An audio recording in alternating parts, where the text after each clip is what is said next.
Tiger सबसे ऊपर है और उसके बाद है दिक्पाल छिंगावत। हाँ, पर यहाँ तो सबसे अमीर कृतेश ही है ना। कामिनी ने बात छुपाने के लिए कहा। क्या बात है अभिनव, इतनी हंसी क्यों आ रही है भाई? इतने में एक लड़की ने अभिनव की तरफ देखते हुए पूछा। इतने में एक और लड़की ने कहा, पहले तो ये बताओ कि इसे यहाँ बुलाया किसने है? मैंने बुलाया है, ये भी हमारा क्लासमेट रहा है। नहीं, हम लोग क्लास में जरूर साथ बैठते थे, लेकिन अब हम साथ नहीं बैठ सकते।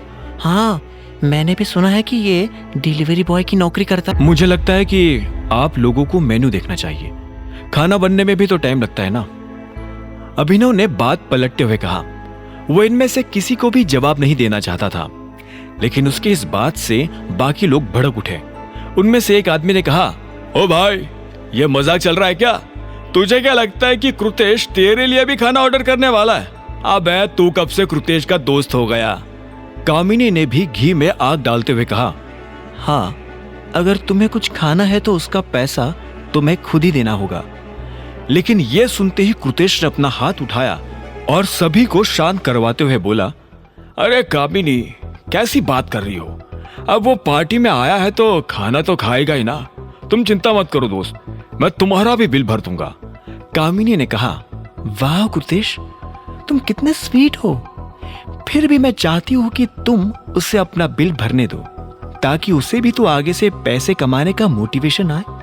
अगर वो ऐसे फ्री का खाना खाता रहेगा तो फ्री का खाना तो हम सभी खा रहे हैं, फिर तो हम सभी को अपना अपना ऑर्डर खुद ही देना चाहिए। इतने में गरिमा नाम की एक लड़की ने कामिनी की बात काटते हुए कहा। वो बाकी लोगों की तरह अभिनव का मजाक नहीं उड़ाया करती थी। अरे छोड़ो भी गरिमा, क्यों बात को बढ़ाना? मैं कह रहा हूं ना, मैं पे कर दूंगा, कृतेश ने कहा।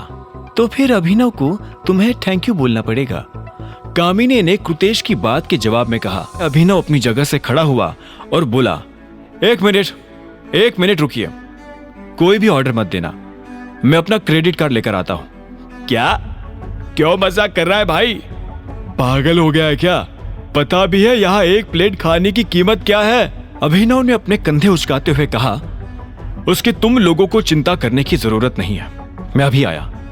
इतना कहते ही अभिनव उस कमरे से बाहर निकल गया था।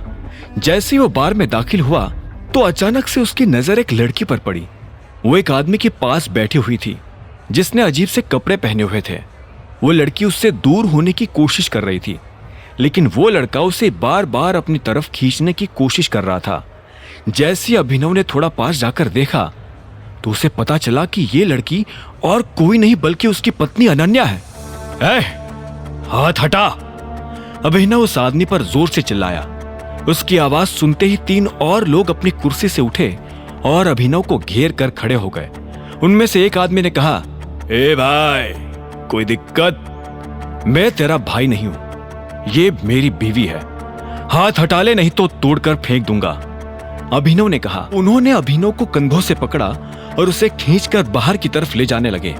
अभिनव जानता था कि वो उसे इसलिए बाहर ले जा रहे थे ताकि वहां उसके साथ मारपीट कर सके। अभिनव भी यही चाहता था।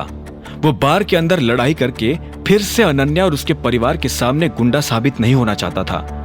कुछ ही सेकंड्स में वो अभिनव को पीछे के दरवाजे से बाहर ले आए और उसे जमीन पर पटक दिया। वहां काफी अंधेरा था, ऐसे में किसी के लिए भी वीडियो बनाना या फोटो खींचना मुश्किल था। अब अगर 1 सेकंड भी यहां दिखाई दिया ना तो लात मारकर नोएडा पहुंचा दूंगा, चल निकल यहां से, एक आदमी ने अभिनव को धमकी देते हुए कहा। इतना कहते ही अभिनव ने उसके पेट में एक जोरदार लात मारी और वो आदमी बहुत दूर जाकर गिरा। इतने में बाकी लोगों ने अभिनव पर धावा बोला तो एक के बाद एक अभिनव ने सभी की हेकड़ी निकाल दी। आखिर में उसने उनमें से एक का कॉलर पकड़ा और बोला, कौन है वो जो मेरी बीवी के साथ था? बता। वो डॉन है, हमारा बॉस। हमको नहीं पता था कि वो लड़की हमारी भाभी है। वो जब अंदर आई तो डॉन की नजर उन पर टिक गई और उसके बाद। इससे पहले कि वो आगे कुछ कह पाता, अभिनव ने उसे एक और लात मारी और वो लड़का नीचे गिर गया। अभिनव का दिमाग खराब हो गया था। उसने जितना सोचा था इस शहर में उससे ज्यादा माफिया ग्रुप्स एक्टिव हो गए थे। ऐसे में अभिनव नीचे झुका और बोला, तुम लोग किसके लिए काम करते हो, टाइगर या छिंगावत? टाइगर अब नहीं रहा, उसके सारे लोग बिखर गए, कोई किसी की नहीं सुनता। आपको क्या लगता है हम अकेले ऐसे हैं जो ये सब कर रहे हैं? अब टाइगर नहीं है तो लोगों ने अपने अपने ग्रुप्स बनाना शुरू कर दिए और छिंगावत मोंटी को उड़ाना चाहता है ताकि टाइगर ब्रांड का पत्ता साफ हो जाए। उसकी बातें सुनकर अभिनव को यह समझ नहीं आ रहा था कि आखिर टाइगर को गए हुए कितना वक्त हो गया था। मैं टाइगर की टीम का कोर मेंबर हूं। अभिनव का दिल ये कहते हुए तेजी से धड़क रहा था। इन लोगों को देखकर उसे यह एहसास हो रहा था कि उसे सिर्फ अपने पिता का बदला नहीं लेना था, बल्कि इन जैसे हजारों लोगों को लाइन पर लेकर आना था। उन लोगों को रवाना करने के बाद अभिनव फिर से बार में दाखिल हो गया था।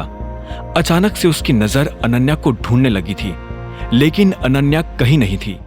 आगे की कहानी जानने के लिए देखें अगला एपिसोड सिर्फ पॉकेट एफएम के यूट्यूब चैनल पर, और द रिटर्न ऑफ टाइगर के सारे एपिसोड्स को सुनने के लिए डिस्क्रिप्शन में दी लिंक से डाउनलोड करें पॉकेट एफएम ऐप।